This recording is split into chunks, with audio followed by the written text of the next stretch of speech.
그 내면의 상태가 지극히 정상적인 내면의 나의 상태를 발견했다고 한다면 외면으로 나타나는 것이 오늘 바로 긍휼이라는 것입니다. 그 긍휼에 대해서 오늘 함께 말씀을 나누어 보도록 하겠습니다. 이 긍휼, 첫 번째 긍휼은 긍휼의 뜻이 자비, 인애함, 인자함이라는 뜻이 있습니다. 자비, 긍휼, 인자함, 인애함. 이 단어만 들어도 너무나 좋게 들리잖아요. 이미지가 좋잖아요. 우리 주변에 또는 내가 자비롭다, 인자하다라고 생각하시는 분 계시면 한번 손 드시기 바랍니다. 없으세요? 김한국은 자비롭다, 인자하다. 이 주변에 있잖아요. 그러면 손 드셔야지 왜 손 안 드세요? 네. 사실 제 입으로 저는 인자한 사람이에요, 자비로운 사람이에요, 긍휼이 참 많은 사람이에요, 저도 제가 제 입으로 말 못하죠. 사람에게 이 긍휼함이 그렇게 쉽게 드러나기가 어렵다라는 것입니다. 그런데 오늘 성경에서는 긍휼해라 라고 이야기를 하고 있습니다. 긍휼해라. 왜 예수님이 이런 말씀하셨을까요?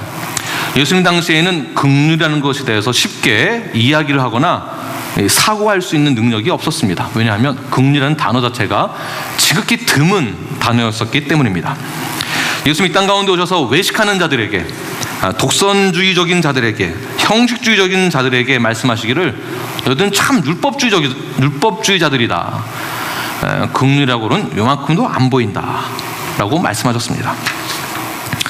그런데 성경에서는 사람들에게는 이렇게 긍휼한 것을 보이지 않는다고 말씀하시는 동시에 성경에서는 하나님은 정말 긍휼하시다라고 말씀하시는 내용들이 굉장히 많이 나옵니다. 구약에서만 256번이 나오는데요, 그 단어의 원어는 헤세드라는 것입니다. 헤세드라는 단어의 뜻 자체가 자비, 긍휼, 인자함이라는 것이에요. 오직 하나님만이 자비하시고 긍휼이 많으시고 인자하시다라는 것이에요.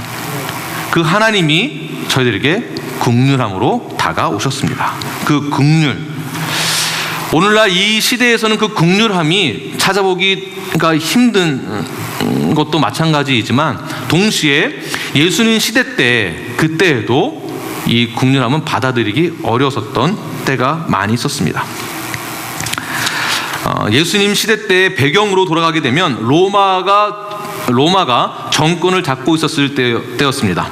로마 시대 때 가장 인기 있었던 스포츠가 어떤 건지 기억나시나요? 콜로세움에서 스포츠 경기가 있었는데 대표적인 것 중에 하나가 격투사들이 격투를 벌이는 것입니다. 격투사들이 격투를 할 때 인자한 자가 이깁니까? 아니면 잔인한 자가 이깁니까? 잔인한 자가 이기죠. 잔인한 자가. 제가 어떤 아티클을 읽었습니다.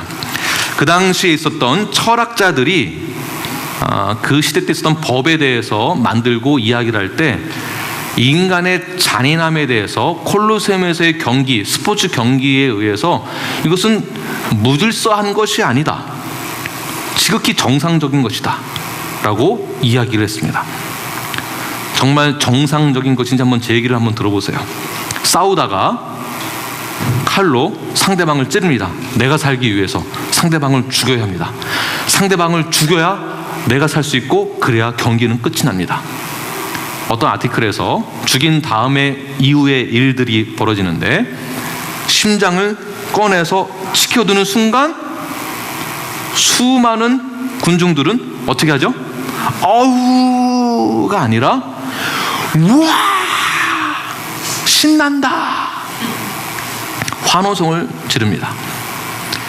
또 다른 사건은 죽은 사람 시체에 눈을 잡아서 떼가지고 치켜듭니다. 군중들은 환호성을 지릅니다. 우리가 보는 긍휼의 정반대의 것이 그 시대에는 가장 이성적인 것이다 라고 이야기를 했습니다. 그때 또 다른 법은 어떤 법이 있었냐 하면 아내를 죽이고 자녀들을 죽일 수 있는 권한이 남편, 아빠에게 있는 법이 아예 제정되어 있었습니다. 그래서 아버지가 자녀를 죽인다, 당연한 거예요. 지극히 이성적인 법으로 생각을 하고 있었습니다. 그런데 그 당시의 시대적 배경 상황 가운데에서 예수님의 말씀은 긍휼해라. 긍휼한 자가 진짜 복이 있다. 이 말은 씨알도 안 먹히는 말입니다. 이해되시겠죠? 어떤 상황인지. 자, 다시 오늘 이 현대 이 시대, 저희 살고 있는 이 시대로 돌아와서, 그럼 우리는 진짜 긍휼한가? 그렇지 않은 것 같아요. 사업장에서, 회사에서 누군가와 경쟁을 해야 합니다. 진짜로 죽여서 심장을 꺼내들고 눈을 뽑지는 않지만 그 정도만큼의 아픔은 주지요. 마음의 상처도 줍니다. 정신적으로 고통을 줍니다. 그래야 내가 살 수 있으니까.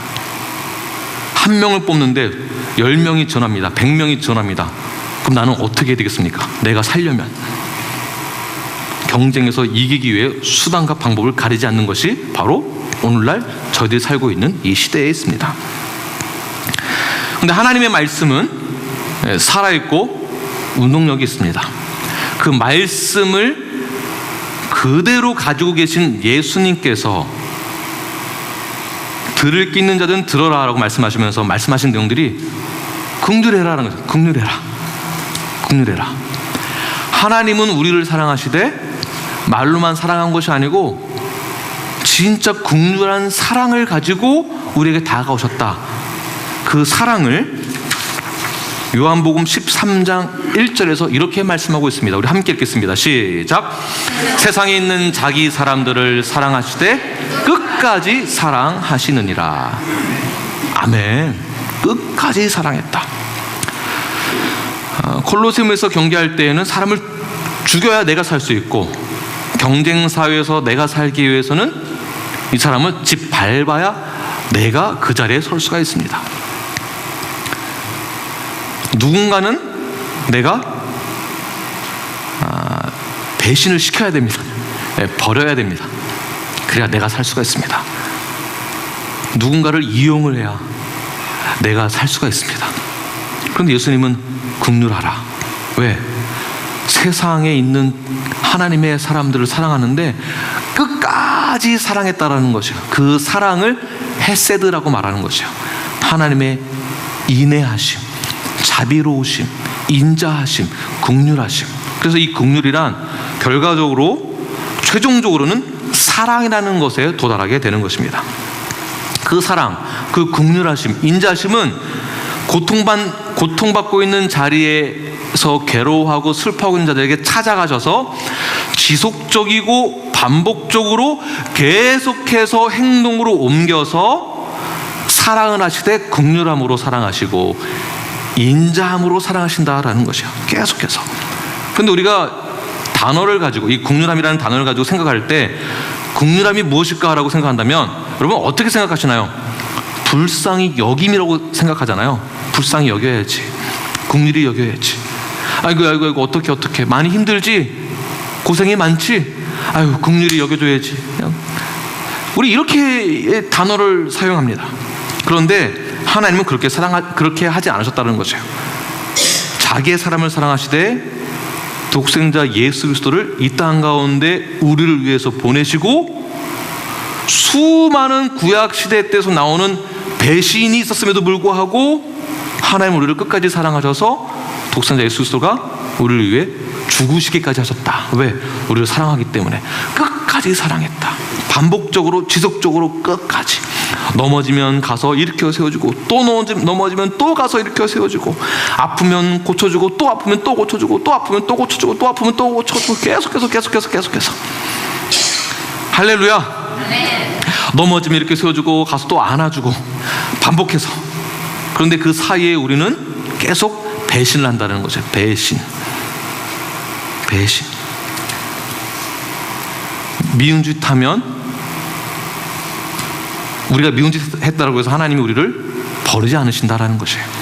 끝까지 용서하시고 사랑하신다. 이것이 바로 긍휼이라는 것입니다. 그런데 이 긍휼함에 대해서, 하나님의 헤세드, 인자하심에 대해서 사탄은 우리의 생각을 항상 바꾸기 위해 부단한 노력을 합니다. 어떤 노력인가? 그 긍휼함, 사랑, 인자하심은 영원히 할 수가 없다. 하나님도 언젠가는 너를 배신할 거야, 너를 버릴 거야, 이런 생각을 심어주는 것이 사탄의 역할이에요. 제가 갑자기 이러한 설교를 준비하면서 이러한 가사가, 노래가 떠올랐어요. 양수경 씨의 사랑은 창밖의 빗물 같아요. 이정훈 형제님 이 노래 잘 아시나요? 아세요? 네. 잘 아세요? 제가 가사가 어떤 내용인지 제가 설명해 드릴게요. 이것만 기억하세요.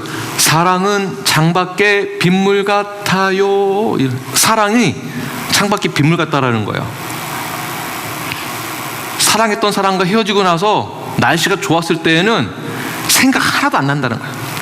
생각 하나도 안 나는데 이상하게 비만 내리고 비가 내리고 그 빗물이 창문에 딱 부딪히는 순간 이때만 생각나는 거예요. 그 사랑이 그때 있었었지. 과거형으로 그랬었지. 그러다 날씨가 좋아지고 먹구름이 걷히기 시작하면은 그거 생각 하나도 안 나는 거예요. 하나도 안 나요. 하나님이 우리를 위해서 길도 열어주시고 옳은 길로 인도해 주시고 구원도 주시고 복을 많이 주셨는데, 좋을 때는 좋죠. 다 좋죠. 근데 안 좋을 때는, 우리가 너무나도 어렵고 힘이 들 때는 하나님 이렇게 해주세요. 여기 합격하게 해주세요. 인터뷰 잘하게 해주세요. 그러면 제가 어떻게 할게요. 장사 잘 되게 해주세요. 우리 애들 잘 자라게 해주세요. 대학 보내주세요. 장가 잘 가게 해주세요. 어려울 때는 막 이러다가 이 모든 게 다 해결되면은 창밖에 빗물 같아요. 딱 이러는 거예요. 기억 안 나요? 배신을 그렇게 수차례 한다는 것이. 왜? 사탄이 그렇게 머릿속에 심어준다는 것입니다. 자기 사람을 사랑하시되 끝까지 사랑하시느니라. 하나님의 국률하심. 이게 요한복음 13장 1절의 말씀이 있고요. 동일한 13장 36절로 넘어가게 되면 예수님께서, 야 베드로, 너는 새벽에 닭이 울기 전에 3번 너 나를 배신할 거야. 딱 이 말씀하십니다. 동일한 13장에서. 베드로는 아이고 내가 누군데, 저 그런 사람 아니에요. 내가 목사예요. 나 신앙생활 오래 했어요. 나 기도하는 사람이에요. 내 이름은 내 집사예요. 그런 저 쉽게 넘어가지 않습니다. 무슨 배신해요. 제가 지금까지 예수님만 믿고 살았는데 절대 그럴 일 없습니다. 그런데 결국에는 어떻게 됩니까? 베드로가 3번 배신하잖아요. 언제 배신하느냐? 예수님을 부인하던 그 딱 타이밍이, 자신도 예수님처럼 채찍에 맞을까봐, 고통받을까봐 배신합니다. 십자가에 매달릴까봐 배신합니다. 내가 부인하지 않으면 나도 죽을 것 같으니까 부인합니다. 이게 베드로였었습니다. 예수님이 너는 그렇게 될 거야 라고 말한 것에 대해서 베드로가 그제서야 마지막 3번째 부인하던 그 시점에서 베드로가 어떻게 합니까? 눈물을 흘리면서, 야, 내가 이런 놈이구나. 내가 이런 놈이구나. 여러분은 어떠세요? 나에게 있어서 얄미운 사람이 있으면 그 얄미운 사람한테 어떻게 대하시나요? 나에게 있어서 정말 복수하고 싶은 사람이 있으면 어떻게 하시나요? 나는 이 사람하고는 절대로 말도 섞지 않을 거야. 다음에 보면 모른 척 해야지, 말도 안 해야지. 그러면 내가 상처받은 것처럼 저 사람도 상처받겠지. 결국 꼴 좋다, 너 그럴 줄 알았다, 이런 걸 기대하잖아요. 아니, 기대하시잖아요. 그런 걸요. 나한테 얄미운 사람이 있으면은 솔직하게. 그런데 하나님의 그 국률하심은 그런 게 아니라는 거예요. 끝까지 사랑하신다는 거예요. 끝까지. 그래서 예수님께서 배신한 베드로에게 찾아가시잖아요. 그것이 바로 요한복음 21장 6절입니다. 예수님이 그 베드로에게 이렇게 말씀하십니다. 함께 읽겠습니다. 시작. 요한의 아들 시몬아, 내가 나를 사랑하느냐 하시니 이르되 주님, 그러하나이다. 내가 주님을 사랑하는 줄 주님께서 아시나이다. 이르시되 내 양을 치라 하시고. 네. 너가 나 사랑하니? 이 질문을 3번을 하세요. 그래서 베드로가 하는 답변은, 첫 번째는 예수님께서 하시는 말씀은 베드로에게 내 양을 먹이라, 그 다음에 내 양을 치라, 세 번째 내 양을 또 먹이라, 이렇게 말씀하십니다. 왜 3번이나 물어봤을까? 왜 3번이나? 요한의 아들 시몬아, 네가 나를 사랑하느냐? 라고 말한 것은 이런 것이에요. 너가 나를 배신했는데, 너가 나를 배신했지만 나는 너에게 다시 찾아왔어. 어떻게 찾아왔냐면, 나는 너의 죄를 대신하여서 죽고 부활의 몸으로 난 너에게 다시 찾아왔어. 내가 너를 얼마나 사랑하는 줄 알지? 내가 너를 얼마나 사랑하는 줄 알지? 내가 너를 사랑하는 것처럼 너도 나를 그렇게 사랑할 수 있겠니? 라는 말이겠죠. 난 너 다 용서했어. 결국 헤세드라는 말, 긍휼이라는 것은 반복적이고 지속적인 사랑의 행동, 그 외향적인 것을 이야기하는 것입니다. 너 나 사랑하느냐? 그때 베드로가 이렇게 말합니다. 주님께서 모든 것을 다 아시나이다. 다 안다. 그러니까 예수님이 뭐를 다 안다라고 베드로가 말하는 것일까요? 이런 것이겠죠. 예수님, 제가 말 안 해도 아시죠? 주님 앞에 서기에 내가 너무나 부족합니다. 나 너무나 죄가 많습니다. 내가 문제가 너무나 많습니다. 내가 얼마나 부끄러운지 모릅니다. 그거 다 아시잖아요. 그럼에도 불구하고 주님께서는 나에게 찾아오셨어요. 그게 저는 너무나 감사해요. 그 하나님의 그 헤세드, 주님의 그 긍휼하심이 나에게 임함이 저는 얼마나 감사한 줄 모릅니다. 주님이 다 아시잖아요. 라는 것이 진짜 긍휼이다라는 것입니다. 이 긍휼함이란 그냥 불쌍히 여기는 것, 이것으로 끝나는 것이 아닙니다.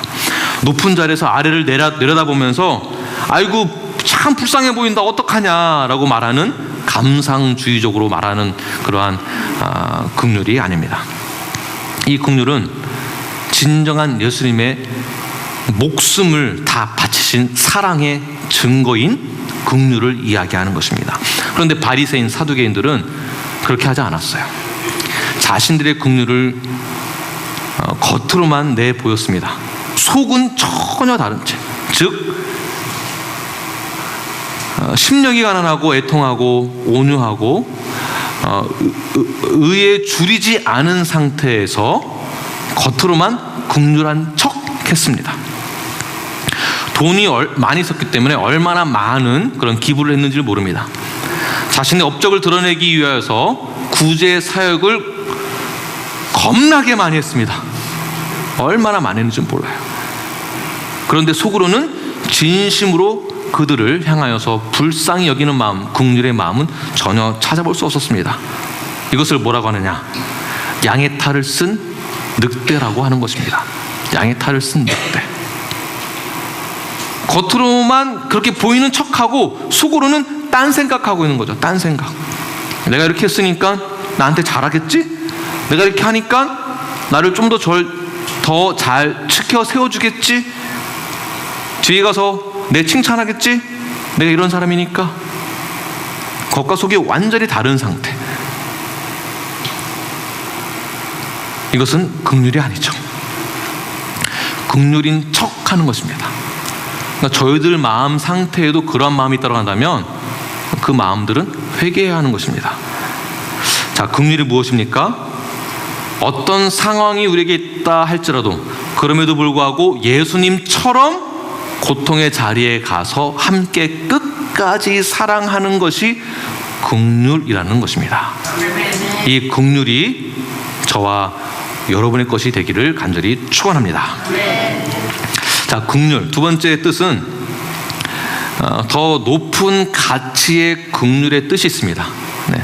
긍휼이 여기는 것에 대해서 행동으로 보여주는 것도 있지만 더 깊은 차원의 긍휼은 또 다른 그런 깊은 뜻이 있습니다. 그 뜻이 무엇인지 함께 나누어 보도록 하겠습니다. 긍휼하게 하면 복이 있는데 그 복이 너희들도 동일하게 긍휼히 여김을 받게 되는 그 복이 있을 것이다. 긍휼히 여겨라. 이것은 마치 구제를 많이 하면 너도 구제를 받게 될 것이다 라는 말과 비슷하게 들리긴 합니다. 그런데 우리는 이러한 유혹에 현혹돼서는 안 됩니다.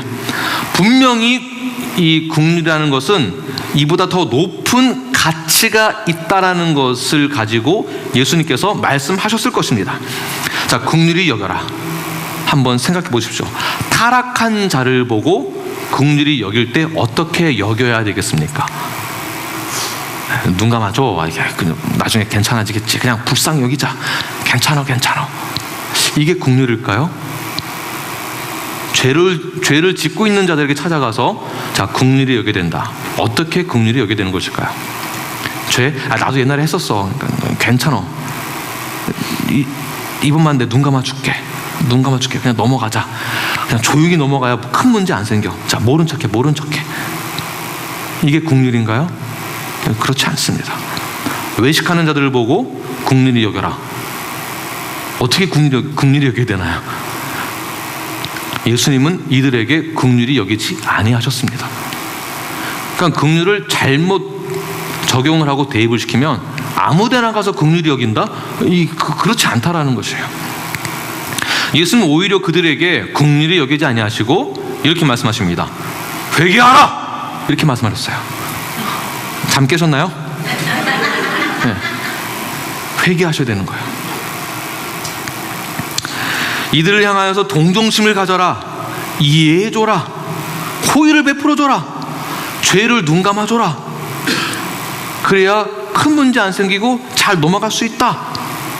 정확히 말하면 이것은 긍휼이 아닙니다. 오히려 이것을 뭐라고 말을 하느냐? 악한 긍휼이다라고 말하는 것이야. 악한 긍휼. 그러니까 저희들은 긍휼이라는 것에 대해서 아무 때나 가서 쓰면 안 돼요. 죄인들을 향하여서 긍휼을 베풀 수는 없습니다. 회개하라라고 말을 하면서 죄에 대해서 알려주고 그리고 예수님을 소개하는 것이지, 이것이 긍휼이지 아무 때나 가서 긍휼하게 여긴다라는 것은 있을 수 없습니다. 그래서 긍휼이라는 단어가 포함되어 있는 또 다른 뜻은 이런 뜻이 포함되어 있습니다. 바로 신학적으로는 공의가 포함되어 있는 것이 바로 긍휼이라고 보는 것입니다. 자, 공의가 포함되어 있는 긍휼 안에 공의가 포함되어 있다라는 것이죠. 공의가 무엇입니까? 사람의 의의가 아니라 하나님의, 오직 하나님이 행하시는 심판의 공의, 하나님만이 행할 수 있는 그 공의, 그 공의가 여기 포함되어 있다는 것이에요. 그래서 죄에 관한 하나님의 그 공의로우심으로 심판되어지는 것이 긍휼이다라는 것이 진짜 의미가 있는 깊은 뜻이 있습니다. 그래서 베드로에게 예수님께서 말씀하실 때 너나 사랑하냐? 너나 사랑하느냐?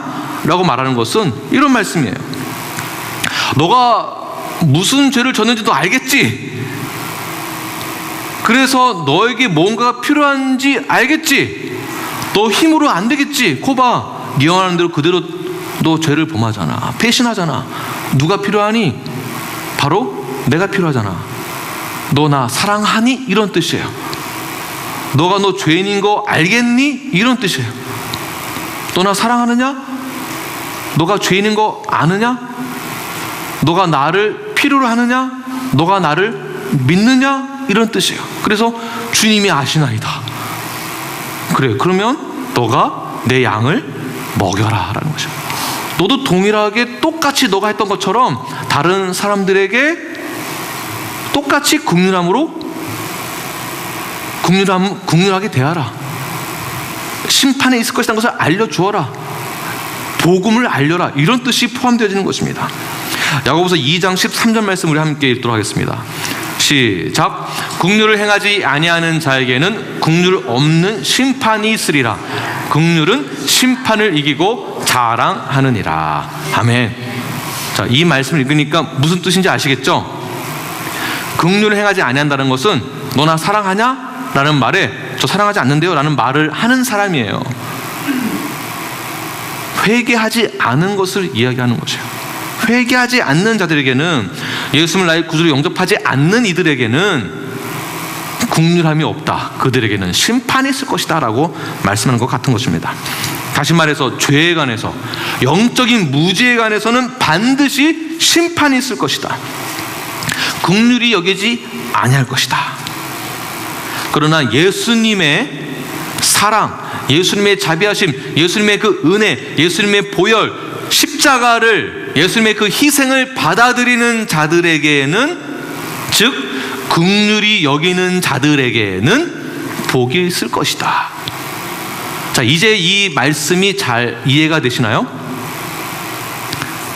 이해가 안 되시는 것 같아요. 진짜 이해가 안 되시는 것 같아요. 아멘도 안 하시고. 긍휼히 여기는 자에게는 복이 있나니, 예수님을 나의 구주로 영접한 이들에게는 복이 있나니 그들이 긍휼히 여김을 받게 될 것이다. 즉 심판을 면하게 될 것이다. 구원을 받게 될 것이다 라는 것이에요. 자, 죽음의 심판을 면하게 된다. 이것이 오늘의 결과입니다. 긍휼한 자가 되십시오. 긍휼히 여기는 자가 복이 있습니다. 그런 자는 반드시 긍휼히 여김을 받게 될 것입니다. 이 말씀이 굉장히 이게 아주 어려운 말씀인 동시에 어떻게 보면 쉽습니다. 제가 한번 또 쉽게 또 한번 표현을 해보겠습니다.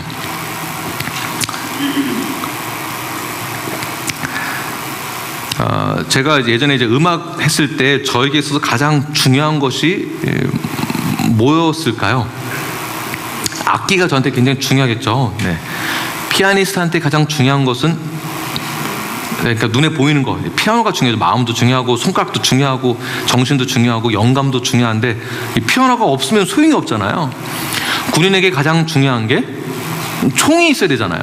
네. 가장 중요한 게 저에게 이제 기타였었습니다. 제가 처음 미국에 와서 제 아내가 저에게 선물해 준 것이, 제가 너무나 갖고 싶었었던 좋은 기타를 선물로 받았습니다. 뭐 몇백 불 하고 몇천 불 하는 그런 게 아니라 굉장히 고가의 악기예요. 이걸로 이제 녹음할 수 있는 좋은 악기예요. 꿈에 그리던 이 기타를 선물로 받았는데 제가 얼마나 아꼈겠어요.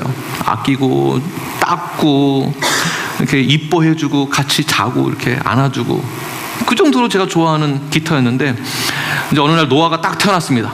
조금 자라나서 제가 학교 갔다가 딱 돌아왔는데 노아가 제 그 기타 위에서 점프를 하면서 막 뛰고 있는 거예요. 결국에는 빠직하면서 저 통 자체가 다 나가버렸어요. 여러분 같으면 어떻게 하시겠어요? 혼내요? 내 아들인데 안 혼내겠죠. 기타보다 더 소중한 게 아들이니까. 괜찮아. 우리 아들 괜찮아. 아빠한테는 노아가 최고야. 괜찮아. 이거 부숴줘도 돼. 가장 내가 아끼는 거지만 이거보다 너가 더 중요해. 이렇게 넘어갔죠. 이 얘기를 노아가 들었어도 이해를 못하겠죠. 애인데 아직 갓난애기, 1살 전에. 그런데 속으로는 너무나 안타까운 마음이 있는 거예요. 얘 한쪽 요만큼에 용서하기는 했는데 얘가 무슨 답변을 안 했어요. 얘가 이해를 했는지 내 마음을 알고는 있는지 이 마음이 좀 답답한 거예요. 이게 아직 요만큼 이 기타가 아까운 마음이 있는 거예요. 그러고 나서 둘째가 태어났습니다. 둘째가 태어나서는 그때는 제가 이제 뉴라이프에 와 있을 때, 그때는 제 베이스 기타가 하나밖에 없는 제 시그니처 베이스가 있었어요. 아주 좋은 기타예요. 기억나시나요 혹시 집사님? 제 기타? 근데 둘째 수아가 이걸 잡고 놀다가 모가지를 땡강 부러뜨렸어요. 그 두께가 이만한데도 그게 땡강하고 부러졌어요. 그때도 제가 어떻게 했을까요? 아이고 괜찮아. 아빠야 아빠. 너는 아들이고 이거 부러져도 돼. 괜찮아. 너만 안 다치면 돼. 제가 이랬죠. 진짜로 이랬어요. 괜찮아. 그런데 그때는 수아가 말귀를 못 알아들을 때예요. 예. 다른 것도 망가뜨리고 저것도 망가뜨리고, 저는 괜찮아. 긍휼하게, 자비롭게, 인자하게, 인내하는 마음으로 괜찮아. 근데 마음 한쪽 구석에는 요만큼 아까운 게 있는 거예요. 요만큼 아까운 게. 만약에 이대로 계속 지나갔으면 지금까지도 제 마음에 기타가 아까웠고 그립고 한 게 요만큼 있겠죠. 자, 이제부터 진짜입니다. 국률이 여김을 받는다라는 것, 국률이 여겨야 한다는 것과 국률이 여김을 받는다라는 것. 결국에는 노아 수아가 말할 수 있을 때, 이해할 수 있을 때 제가 다시 설명을 했어요. 옛날에 노아가 수아가 이렇게 해서 기타를 다 부러뜨렸어. 아빠한테 굉장히 중요한 거였는데 그래도 아빠는 괜찮게 생각했어. 그랬더니 노아가 수아가 이렇게 얘기를 하는 거예요. 아빠, 나 정말 미안해요. 정말 너무 미안해요. 내가 커서 더 좋은 걸 사줄게요. 너무 미안해요. 아빠 죄송해요. 오늘도 일부 예배 노아가 이 설교를 듣고 나서는 나와서 아빠 너무너무 미안해요. 또 그러는 거예요. 너무너무 미안해. 진짜 국률이 여긴다라는 것은 죄에 관련되는 것에 대한 심판이 있는 국률을 이야기하는 것이에요. 그러니까 애들이 죄를 졌다라는 것은 아니고 제가 예를 들다 보니까 제가 노아 수아가 아빠 너무 미안해요라고 하니까 와, 그제서야 이게 긍휼함이라는 것이 이런 것이구나. 마음에 요만큼도 아까운 것이 하나 없는 거예요. 기타가 10,000불짜리고 20,000불짜리건 그거 아까운 게 하나도 없는 거예요. 아빠 미안해요. 죄에 대한 고백이죠. 죄에 대한 고백 후에 진짜 긍휼이 딱 임하는 거예요. 그러니까 그 긍휼이 여김을 받는다는 것도 저도 똑같은 거예요. 이거구나. 하나님께서 우리를 보실 때 긍휼이 여기셨다는 것은 야, 쟤네들 천국 못 가고 지옥 가게 생겼는데 어떡하나 긍휼이 여기고 싶은데 말귀를 도대체 하나도 못 알아듣는 거예요. 선지자도 보내주고 말씀도 주고 다 보내줬는데 못 알아들어. 왜 이렇게 배신을 많이 하는지. 창밖에 빈문만 바라보고. 그래서 하나님께서 미운 놈 떡 하나 주지 하는 마음으로 그렇게 예수님을 주신 거 아니에요.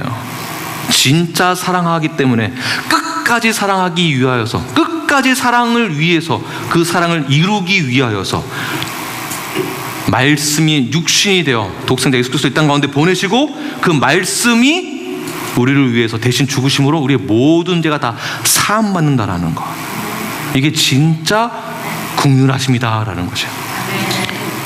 그러니 아무 때나 가서 긍휼히 여겨야지, 불쌍히 여겨야지 라고 말씀하시면 안 돼요. 우리는 끝까지 사랑하는 것과 죄에 대한 것은 확실하게 알려주고 심판을 면할 수 있는 그 방법, 예수 그리스도 증거하는 것, 그것이 바로 긍휼히 여김을 받게 되는 것이다 라는 것입니다. 이 긍휼함이 저와 여러분의 것이 되기를 바랍니다. 우리 교회의 긍휼이 넘쳐나기를 바랍니다. 꼭 필요한 부분, 이 긍휼이 여러분들에게도 채워지기를 바랍니다. 하늘의 복이 임하게 될 것입니다. 기도하겠습니다.